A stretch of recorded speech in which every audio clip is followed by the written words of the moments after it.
You just realized your business needed to hire someone yesterday. How can you find amazing candidates fast? Easy. Just use Indeed. Stop struggling to get your job post seen on other job sites. With Indeed sponsored jobs, your post jumps to the top of the page for your relevant candidates, so you can reach the people you want faster. According to Indeed data, sponsored jobs posted directly on Indeed have 45% more applications than non-sponsored jobs. Don't wait any longer. Speed up your hiring right now with Indeed. And listeners of this show will get a $75 sponsored job credit to get your jobs more visibility at Indeed.com/ARTS. Just go to Indeed.com/ARTS right now and support our show by saying you heard about Indeed on this podcast. Terms and conditions apply. Hiring? Indeed is all you need. Martin Luther King Jr., January 15, 1929 to April 4, 1968, was a transformative leader in the American Civil Rights Movement, widely celebrated for his unwavering commitment to racial equality, social justice, and nonviolent resistance. His legacy is deeply intertwined with his leadership in dismantling systemic racism in the United States and his influence on civil rights struggles worldwide. Below is a detailed history of his life and impact. Early life and education. Birth and family. Martin Luther King Jr. was born Michael King Jr. in Atlanta, Georgia, to Reverend Michael King Sr. and Alberta Williams King. His father later changed both their names to honor the Protestant reformer Martin Luther. Education. A precocious student, King skipped grades and enrolled at Morehouse College at the age of 15, graduating with a Bachelor of Arts in Sociology in 1948. He then earned a Bachelor of Divinity degree from Crozer Theological Seminary in 1951 and a Ph.D. in Systematic Theology from Boston University in 1955. Civil rights leadership. Montgomery bus boycott, 1955 to 1956. King rose to prominence as the leader of the Montgomery Improvement Association during the Montgomery bus boycott, which was sparked by Rosa Parks' arrest for refusing to give up her bus seat to a white passenger. This 381-day boycott led to the Supreme Court ruling that segregation on public buses was unconstitutional. Southern Christian Leadership Conference, SLC. In 1957, King co-founded the SLC, an organization dedicated to achieving civil rights through nonviolent means. As its first president, he became a national figure advocating for racial justice. I Have a Dream speech. 1963. King's most iconic moment came during the March on Washington for Jobs and Freedom on August 28, 1963. Speaking from the steps of the Lincoln Memorial, his I Have a Dream speech envisioned a racially integrated and harmonious America. Key campaigns and achievements. Birmingham Campaign, 1963. King led protests in Birmingham, Alabama, to challenge segregation. His arrest during the campaign produced the famous letter from Birmingham jail, a compelling defense of civil disobedience against unjust laws. Civil Rights Act of 1964. King's efforts were instrumental in the passage of the Civil Rights Act, which outlawed discrimination based on race, color, religion, sex, or national origin. Selma to Montgomery marches, 1965. King organized marches to demand voting rights for African Americans, culminating in the Voting Rights Act of 1965, which prohibited racial discrimination in voting. Poor People's Campaign, 1968. Near the end of his life, King shifted focus to economic justice, planning the Poor People's Campaign to address poverty across racial lines. Philosophy of nonviolence. King's philosophy was deeply influenced by Mahatma Gandhi's principles of nonviolent resistance and Christian teachings of love and forgiveness. He believed that nonviolent protest could expose the immorality of segregation and inspire moral clarity among Americans. Assassination and legacy. Assassination. On April 4, 1968, Martin Luther King Jr. was assassinated in Memphis, Tennessee, while supporting striking sanitation workers. His death sent shockwaves across the world and led to an outpouring of grief and reflection on his achievements. Legacy. King remains a symbol of justice, equality, and nonviolence. His birthday, January 15, is observed as Martin Luther King Jr. Day, a federal holiday in the United States. His writings, speeches, and leadership continue to inspire movements for civil rights, social justice, and equality globally. Honors. Nobel Peace Prize. In 1964, King became the youngest recipient of the Nobel Peace Prize for his efforts to combat racial inequality through nonviolent resistance. Monuments and memorials.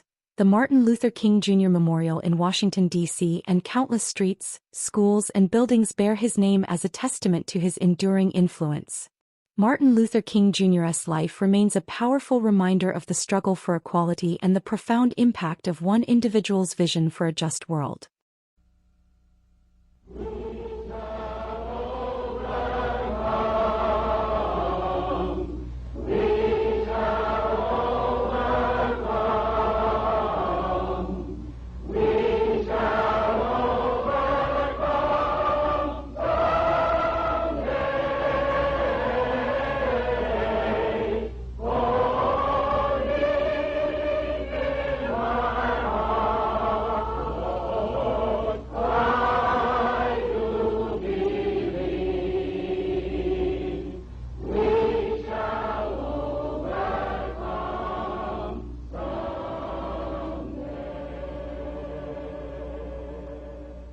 At this time, I have the honor to present to you the moral leader of our nation. I have the pleasure to present to you Dr. Martin Luther King, Jr.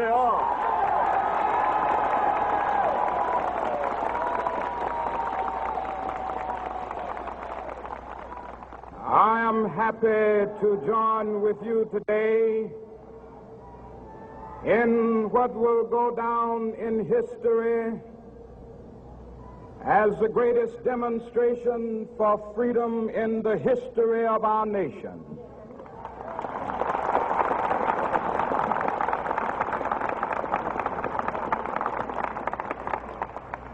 Five score years ago, a great American in whose symbolic shadow we stand today signed the Emancipation Proclamation. This momentous decree came as a great beacon light of hope to millions of Negro slaves who had been seared in the flames of withering injustice. It came as a joyous daybreak to end the long night of their captivity. But 100 years later, the Negro still is not free. 100 years later, the life of the Negro is still sadly crippled by the manacles of segregation and the chains of discrimination. 100 years later, the Negro lives on a lonely island of poverty in the midst of a vast ocean of material prosperity. 100 years later, the Negro is still languished in the corners of American society and finds himself in exile in his own land. And so we've come here today to dramatize a shameful condition. In a sense, we've come to our nation's capital to cash a check. When the architects of our republic wrote the magnificent words of the Constitution and the Declaration of Independence, they were signing a promissory note to which every American was to fall heir. This note was a promise that all men, yes, black men as well as white men, would be guaranteed the unalienable rights of life, liberty, and the pursuit of happiness. It is obvious today that America has defaulted on this promissory note insofar as her citizens of color are concerned. Instead of honoring this sacred obligation, America has given the Negro people a bad check, a check which has come back marked insufficient funds.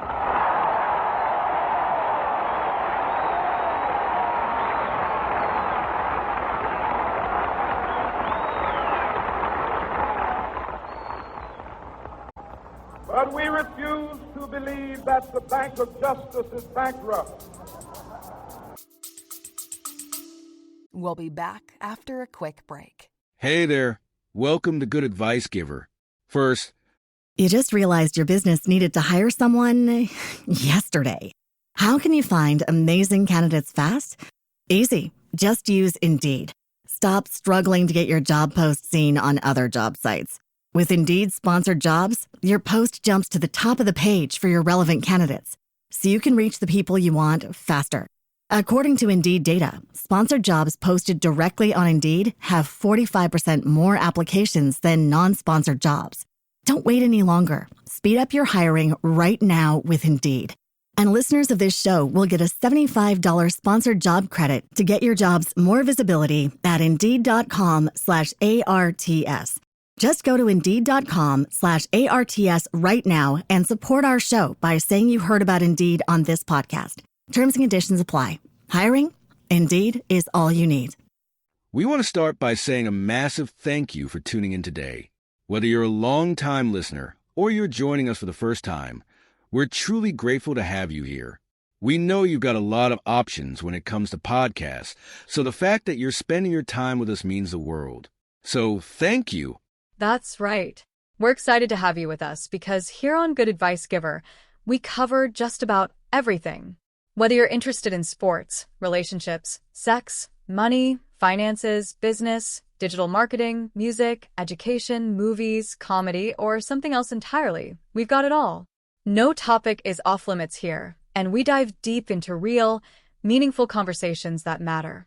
We've also got a mix of male and female hosts, so you're always getting a well-rounded perspective on every topic we cover, from business strategies to personal development, from car shopping to digital products like affiliate marketing.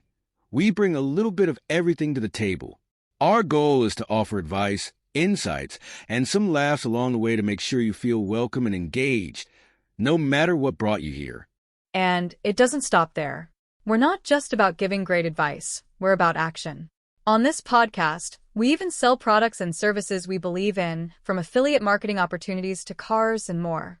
So whether you're looking to boost your business or find practical ways to improve your everyday life, you're in the right place. As always, we want you to stay connected with us. Be sure to download this episode so you can listen anytime, anywhere, whether you're commuting, working out, or just relaxing.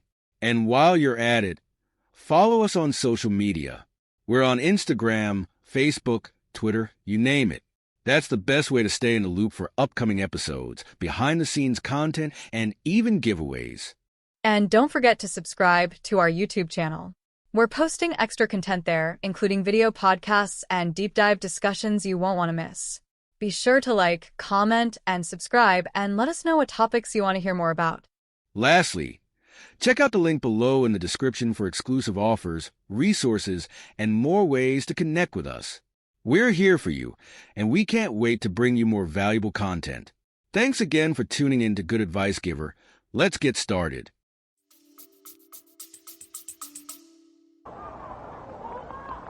We refuse to believe that there are insufficient funds in the great vaults of opportunity of this nation. So we've come to cash this check, a check that will give us upon demand the riches of freedom and the security of justice.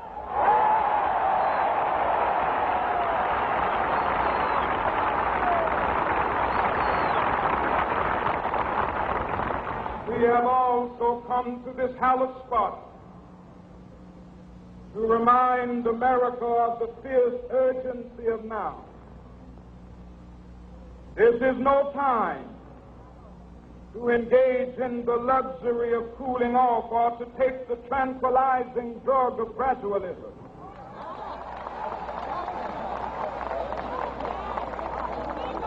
Now is the time to make real the promises of democracy. Now is the time to rise from the dark and desolate valley of segregation to the sunlit path of racial justice.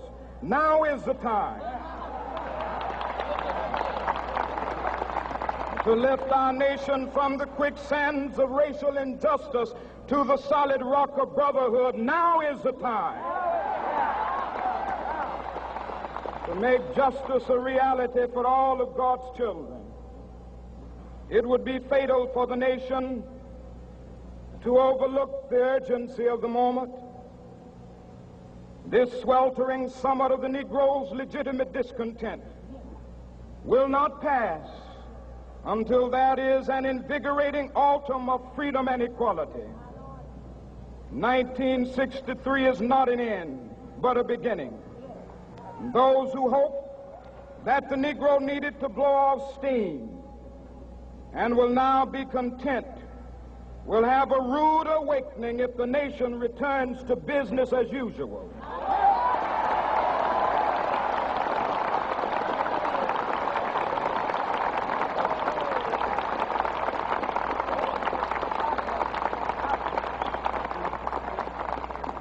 There will be neither rest nor tranquility in America until the Negro is granted his citizenship rights. The whirlwinds of revolt will continue to shake the foundations of our nation until the bright day of justice emerges. But that is something that I must say to my people who stand on the warm threshold which leads into the palace of justice. In the process of gaining our rightful place, we must not be guilty of wrongful deeds. Let us not seek to satisfy our thirst for freedom by drinking from the cup of bitterness and hatred.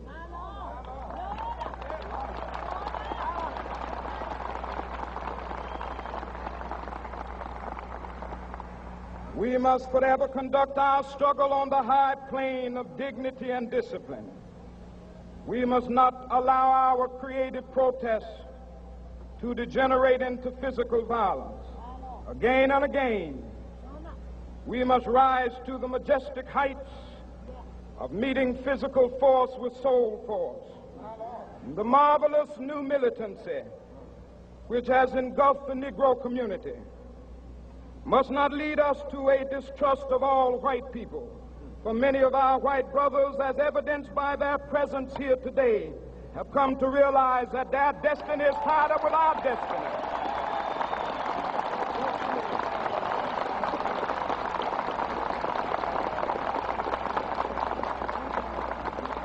And they have come to realize that their freedom is inextricably bound to our freedom. We cannot walk alone. And as we walk, we must make the pledge that we shall always march ahead. We cannot turn back. There are those who are asking the devotees of civil rights, when will you be satisfied? We can never be satisfied as long as the Negro is the victim of the unspeakable horrors of police brutality. We can never be satisfied as long as our body is heavy with the fatigue of travel, cannot gain lodging in the motels of the highways and the hotels of the cities.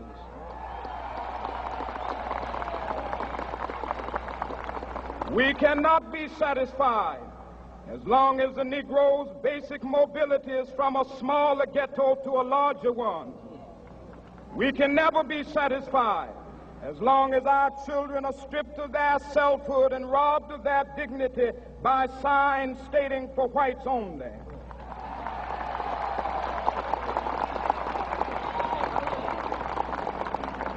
We cannot be satisfied as long as a Negro in Mississippi cannot vote and a Negro in New York believes he has nothing for which to vote.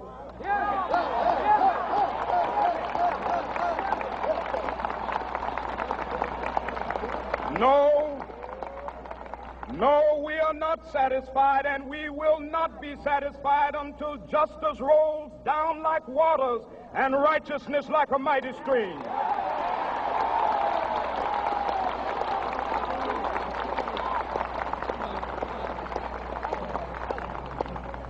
I am not unmindful that some of you have come here out of great trials and tribulations. Some of you have come fresh from narrow jail cells. Some of you have come from areas where your quest for freedom left you battered by the storms of persecution and staggered by the winds of police brutality.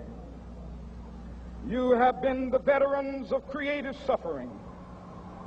Continue to work with the faith that unearned suffering is redemptive. Go back to Mississippi. Go back to Alabama. Go back to South Carolina. Go back to Georgia. Go back to Louisiana. Go back to the slums and ghettos of our northern cities. Knowing that somehow this situation can and will be changed. Let us not wallow in the valley of despair. I say to you today, my friend,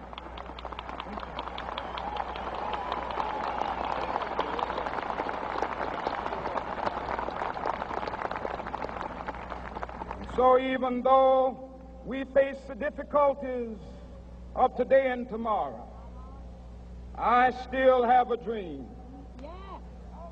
It is a dream deeply rooted in the American dream.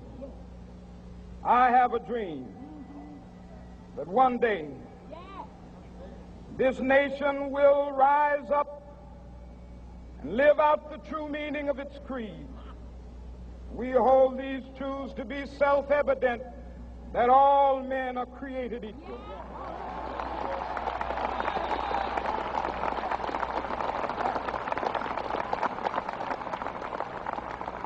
I have a dream that one day on the red hills of Georgia, the sons of former slaves and the sons of former slave owners will be able to sit down together at the table of brotherhood. I have a dream that one day,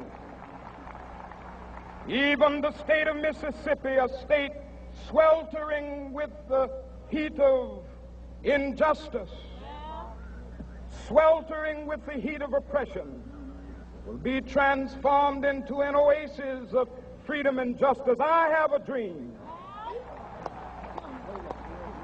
that my 4 little children will one day live in a nation where they will not be judged by the color of their skin, but by the content of their character. I have a dream today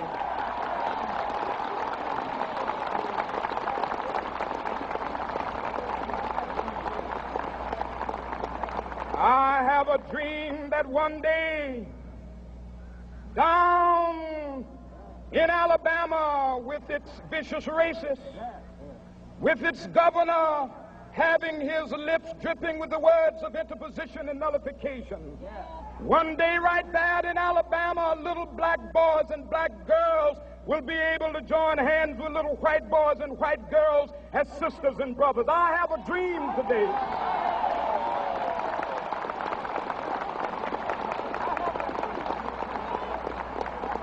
I have a dream that one day every valley shall be exalted, and every hill and mountain shall be made low, the rough places will be made plain, and the crooked places will be made straight, and the glory of the Lord shall be revealed, and all flesh shall see it together. This is our hope. This is a faith that I go back to the South with. With this faith, we will be able to hew out of the mountain of despair a stone of hope. With this faith, we will be able to transform the jangling discords of our nation into a beautiful symphony of brotherhood. With this faith, we will be able to work together, to pray together, to struggle together, to go to jail together, to stand up for freedom together, knowing that we will be free one day. This will be the day. This will be the day when all of God's children will be able to sing with new meaning, "My country, 'tis of thee. Sweet land of liberty, of thee I sing. Land where my fathers died, land of the pilgrim's pride. From every mountainside, let freedom ring. And if America is to be a great nation, this must become true. And so let freedom ring. From the prodigious hilltops of New Hampshire, let freedom ring. From the mighty mountains of New York, let freedom ring from the heightening Alleghenies of Pennsylvania. Let freedom ring from the snow-capped Rockies of Colorado. Let freedom ring from the curvaceous slopes of California. But not only that, let freedom ring from Stone Mountain of Georgia. Let freedom ring from Lookout Mountain of Tennessee. Let freedom ring from every hill and molehill of Mississippi, from every mountainside. Let freedom ring, and when this happens, and when we allow freedom ring, when we let it ring from every village and every hamlet, from every state and every city, we will be able to speed up that day when all of God's children, black men and white men, Jews and Gentiles, Protestants and Catholics, will be able to join hands and sing in the words of the old Negro spiritual, free at last, free at last. Thank God Almighty, we are free at last.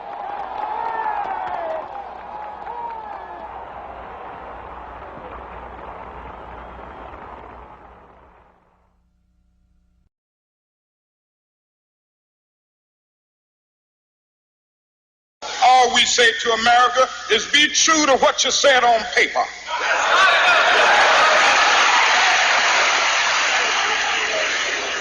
If I lived in China or even Russia or any totalitarian country, maybe I could understand some of these illegal injunctions.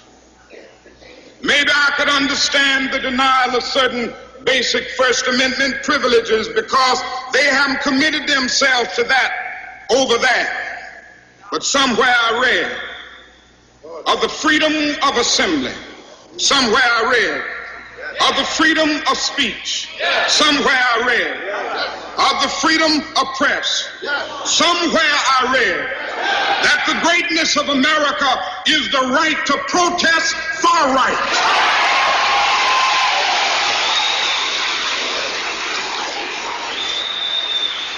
And so just as I say we aren't going to let any dogs or water hoses turn us around, we aren't going to let any injunction turn us around.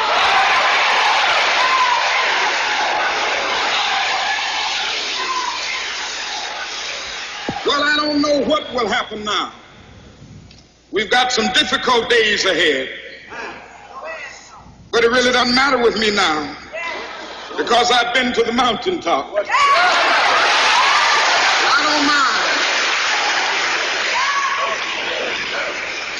Like anybody, I would like to live a long life. Longevity has its place.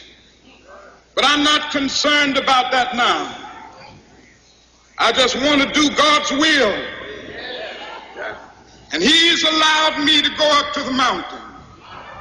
And I've looked over and I've seen the promised land.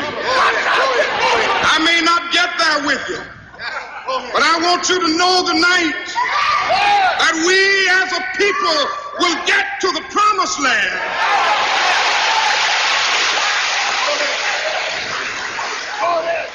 So I'm happy tonight. I'm not worried about anything. I'm not fearing any man. Mine eyes have seen the glory of the coming of the Lord. Today is your lucky day. Today is the day that our $3 website works for you, paying you directly to your PayPal daily. Imagine $3 ongoing continuous payments to your PayPal account. Imagine falling asleep and waking up to $300 in your PayPal account. How would this make you feel? How could this help you? What bills could you pay? What kind of fun could you have? What does that retirement look like now? All for a one-time payment of $3. This website is DFY done for you, fully built and completely hosted, and never stops collecting payments for you. You have spent $3 on coffee on a regular, but that coffee won't help you create multiple streams of income. Click the link below. You just realized your business needed to hire someone yesterday. How can you find amazing candidates fast? Easy. Just use Indeed. Stop struggling to get your job post seen on other job sites. With Indeed sponsored jobs, your post jumps to the top of the page for your relevant candidates, so you can reach the people you want faster. According to Indeed data, sponsored jobs posted directly on Indeed have 45% more applications than non-sponsored jobs. Don't wait any longer. Speed up your hiring right now with Indeed. And listeners of this show will get a $75 sponsored job credit to get your jobs more visibility at Indeed.com/ARTS. Just go to Indeed.com/ARTS right now and support our show by saying you heard about Indeed on this podcast. Terms and conditions apply. Hiring? Indeed is all you need.